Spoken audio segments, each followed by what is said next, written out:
Good evening বন্ধুরা, welcome back to my channel. আশা করি তোমরা সবাই খুব ভালো আছো, আর আমিও এই গরমে একটু হলেও খারাপ আছি। তো যাই হোক, দেখো এর জ্বালায় কথা বলার কোনো অবস্থা নেই। আজকের আছে আমাদের বিয়ে বাড়ি, আর এতক্ষণ কারেন্ট ছিল না, প্রায় দুপুর থেকে কারেন্ট ছিল না। আমাদের এখানে এত কারেন্টের সমস্যা হচ্ছে, কি বলবো তোমাদের, কিচ্ছু বলার নেই। তো এখন বাজে 6:30, সাজগোজ শুরু করব করে এক্ষুনি কারেন্ট এলো। আর ওই দেখো ম্যাডামজি ওখানে বসে বসে সাজগোজ শুরু করেছে। এখন একটু একটু দিনের আলো ছিল, ওই জন্য ও এখানে বসে সাজগোজ শুরু করে দিয়েছে। আর সাহেব বাবু ওর মেকআপের জিনিসগুলো নষ্ট করার জন্য যাচ্ছে, দেখো পা তুলে দিয়েছে ওঠার জন্য। তো যাই হোক, কারেন্টটা এলো আর সাহেববাবুর ঠামা গেছে গা ধুইতে। তো এসে সাহেববাবুকে ধরলে আমিও রেডি হয়ে নেব তাড়াতাড়ি। তো কাছাকাছি পাশেই বিয়েবাড়ি, তো তোমরা তো দেখতেই পাবে। তো ভিডিওটা স্কিপ না করে দেখতে থাকো, বিয়েবাড়ির ফুল ভিডিওটা, আশা করি ভালো লাগবে। তো চলো।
দেখো বন্ধুরা, একদম রেডি হয়ে গেছে আমি, আর আমার ননদিনী এখনও সেজে চলেছে, এখনও সাজা হয়নি। আর সাহেববাবুকে আগে সাজিয়ে গুছিয়ে ওর ঠাকমার সাথে পাঠিয়ে দিয়েছি। তো এতক্ষণ নিশ্চয়ই চলে গেছে, তো ওরা মিঠিদের সাথে যাবে আর কি। আর আমি আর আমার ননদ এরা আমরা দুজনেই যাব আর কি। তো বলো আজকের লুকটা কেমন লাগছে? আজকের এই গরমে আর কত সাজবো, আজকে সত্যি কথা বলতে এত গরমের মধ্যে সেই সাজার মুডটাই চলে গেছে। তো যাই হোক, বিয়েবাড়ি গিয়ে কি করি না করি সবই তোমাদের সাথে শেয়ার করব। আশা করি তোমাদের ভিডিওটা ভালো লাগবে, লাস্ট পর্যন্ত দেখতে থাকো। তো চলো, আগেও রেডি হয়ে নি। তো ম্যাডামজির ফুলও লাগানো হয়ে গেছে, আসল ফুল কেউই পাইনি, সবই নকল ফুল দিয়ে চললাম। তো চলো বেরোনো যাক। চলো, এখন 1:45 বেজে গেছে, ভাবো।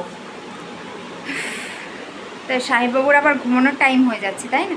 তো চলো বেশি বকবক না করে বেরিয়ে যাই, চলো। তো শেষমেশ আমাকে একাই আসতে হলো বিয়ে বাড়িতে। আমার ননদটা আমাকে একা মাঝ রাস্তায় ছেড়ে দিয়ে চলে গেল, কি আর বলবো। আর এইটাই হলো বিয়ে বাড়ি। দেখো, মেয়েটার নাম পায়েল আর ছেলেটার নাম বিশ্বজিৎ।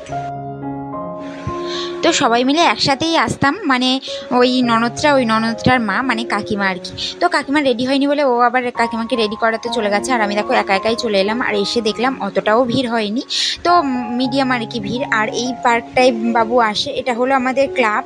তো এখানেই আর কি ছোটোখাটো যে কোনো অনুষ্ঠান হয়, তো এখানেই আর কি সবাই করে। আর বিয়েবাড়ি এসেই ফুচকা দিয়ে স্টার্ট করে দিলাম খাওয়া দাওয়া। তো ফুচকা খাওয়া হয়ে গেলে তারপরে দেখো মা এনে দিল আইসক্রিম। তো সাহেববাবুকে আজকের আমি একটা আইসক্রিম দিতে বলেছি।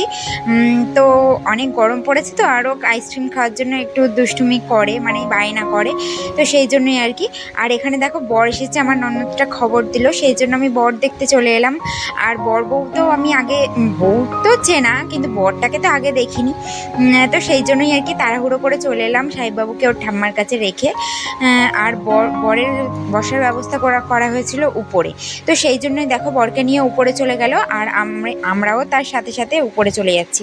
তো বউকে তো তোমরা দেখতেই পেলে, একদম বাচ্চা মেয়ে আর বাচ্চাই বর, কি আর বলবো, এত ছোট লাভ ম্যারেজ আর কি। এখানে কারোর কিছু তো করার নেই, যে বাড়ি থেকে জোর করে বিয়ে দিচ্ছে সেটাও নয়, লাভ ম্যারেজের ব্যাপার। তো সেই জন্যই আর কি দেখতেই পেলে তোমরা, একদম বাচ্চা বর একদম বাচ্চা বউ।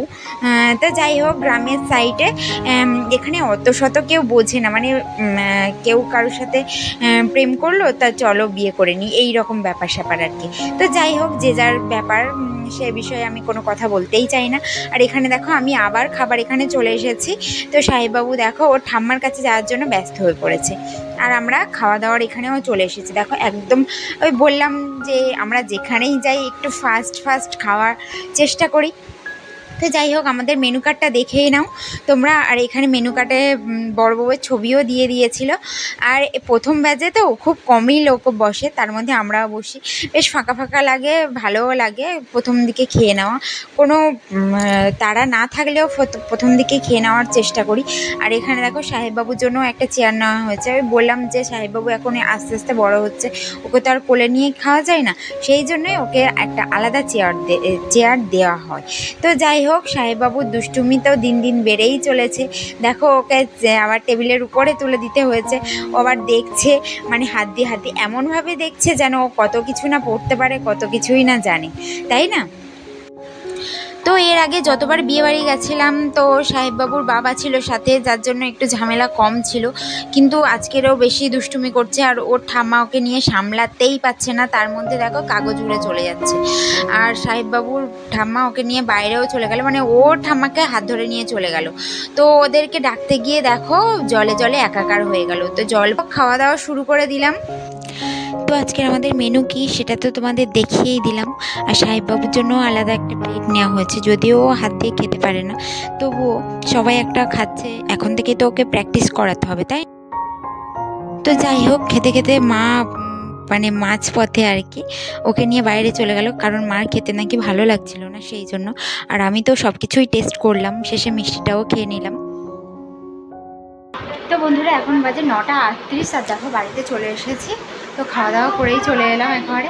আর এত জল তেষ্টা পাচ্ছে কী আর বলবো তোমাদের, মানে খাওয়ার রুচিটাই চলে গেছে এত গরমের মধ্যে।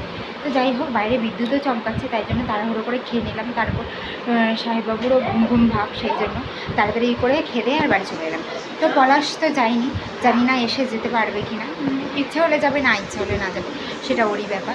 তো যাই হোক, চলো ড্রেস চেঞ্জ করে নিই, এই কিছুক্ষণের জন্য হলো এত কিছু সাজা, আবার এক্ষুনি খুলে দিতে হবে। তো যাই হোক, খাওয়া দাওয়া ভালো ছিল, কিন্তু ওই গরমে খাওয়ার রুচি ছিল না। তো চলো, তোমাদের সাথে দেখা হচ্ছে নেক্সট ভিডিওতে। ভিডিওটা কেমন হলো অবশ্যই কমেন্ট করো, তো ভালো লাগলে অবশ্যই লাইক করে দিও। তো চলো, টাটা, গুড নাইট, সবাই ভালো থাকবে, সুস্থ থাকবে, টাটা।